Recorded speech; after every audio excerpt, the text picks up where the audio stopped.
एकनाथजी शिंदे साहेब, उपमुख्यमंत्री अजित दादा, मुरली अण्णा, चंद्रकांत दादा, भरत शेठ गोगावले, आशिषजी शेलार, आदित्य तटकरे, प्रवीणजी दरेकर, प्रशांतजी ठाकूर, महेशजी बालदी, विक्रांतजी पाटील, धैर्यशील पाटील, जगदीश कदम, रघोजी राजे अंगरे, सुधीर थोरात आणि सर्व रायगड समितीचे सर्व पदाधिकारी, उपस्थित सर्व शिवभक्त, सर्वप्रथम या ठिकाणी आज एका थोर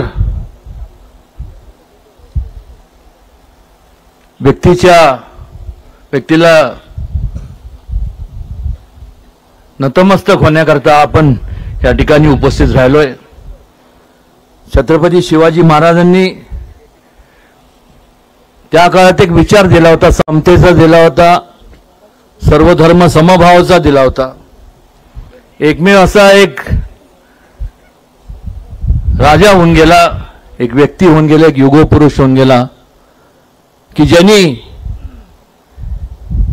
नेहमीच दुसऱ्यांचा विचार केला, आयुष्य दुसऱ्या लोकांकरता वेचलं। ह्या संपूर्ण विचार घेऊन स्वराज्याची स्थापना केली आणि आज आपण जी लोकशाही पाहतोय, ज्या लोकशाहीत आपण वावरतोय, त्या काळात जो त्यांनी विचार दिला होता की लोकांचा सहभाग हा राज्य कारभारात असला पाहिजे आणि म्हणूनच आज जी लोकशाही आपण पाहतोय त्याचा मूळ पाया जर कोणी रचला असेल तर छत्रपती शिवाजी महाराजांनी।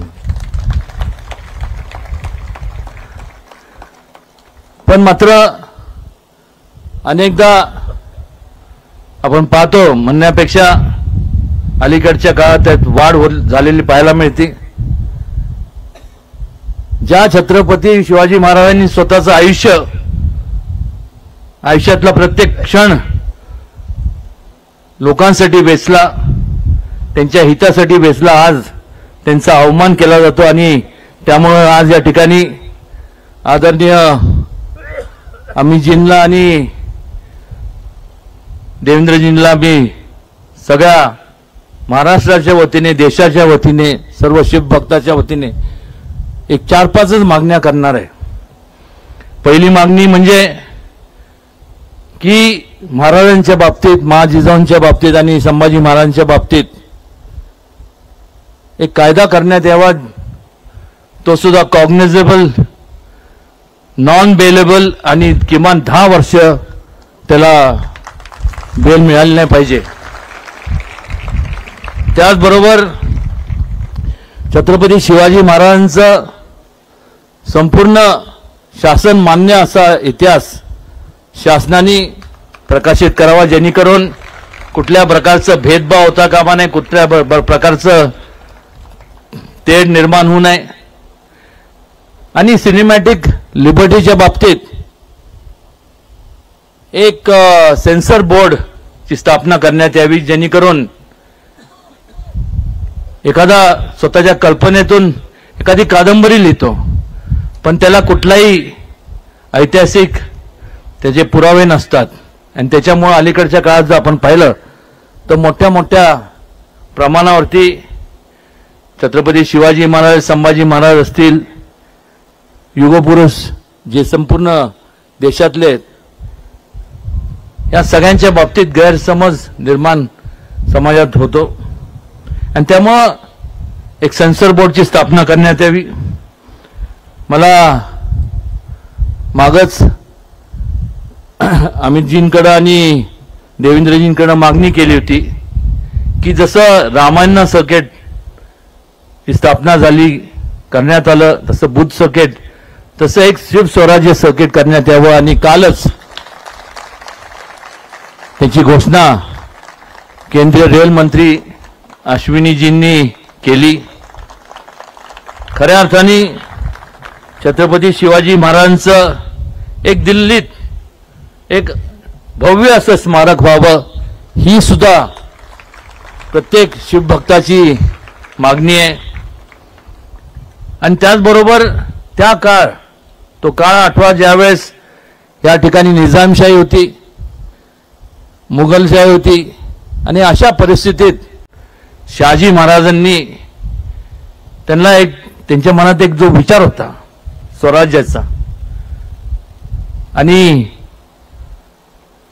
मासाहेब जिजाऊ महाराजांनी तो संपूर्ण छत्रपती शिवाजी महाराजांच्या अंगी उतरवला.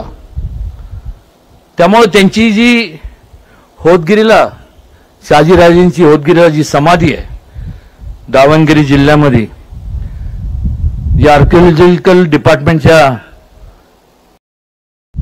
देखरेखाली जरी असली तर त्याच्यासाठी पुरेसा असा निधी महाराष्ट्र शासनाने आणि केंद्र शासनाने उपलब्ध करून द्यावा. त्याचबरोबर आदरणीय मोदीजींच्या हस्ते अरबी समुद्रात छत्रपती शिवाजी महाराजांच्या स्मारकाचं भूमिपूजन झालं. कदाचित त्या ठिकाणी एन्व्हायरमेंटल काही इश्यूज असतील, इकॉलॉजिकल इश्यूज असतील.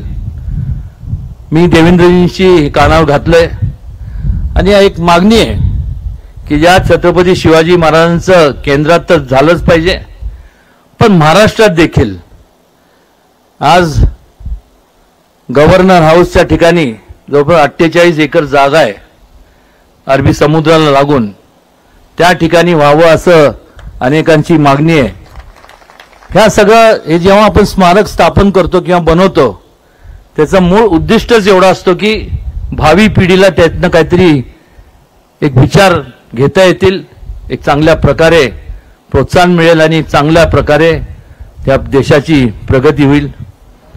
ह्या सगळ्या फार वेळ न घेता एवढंच माझे सर्व शिवभक्तांच्या वतीने मी एवढीच विनंती करणार की ह्याची घोषणा आदरणीय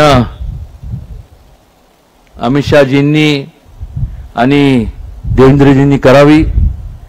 शिवभक्तांचं आणि हे सर्व ज्या काही योजना आहेत याकरता संपूर्ण अनेक वर्षापासूनच्या मागण्या आहेत, त्या पूर्ण झाल्या तर निश्चितपणे त्याचा संपूर्ण आनंद महाराष्ट्राला नाही तर देशाला होईल एवढंच या प्रसंगी सांगतो. आणि पुन्हा एकदा आज या ठिकाणी या सर्वांचं स्वागत करतो आणि थांबतो. जय हिंद, जय महाराष्ट्र, जय जिजाऊ, जय शिवराय.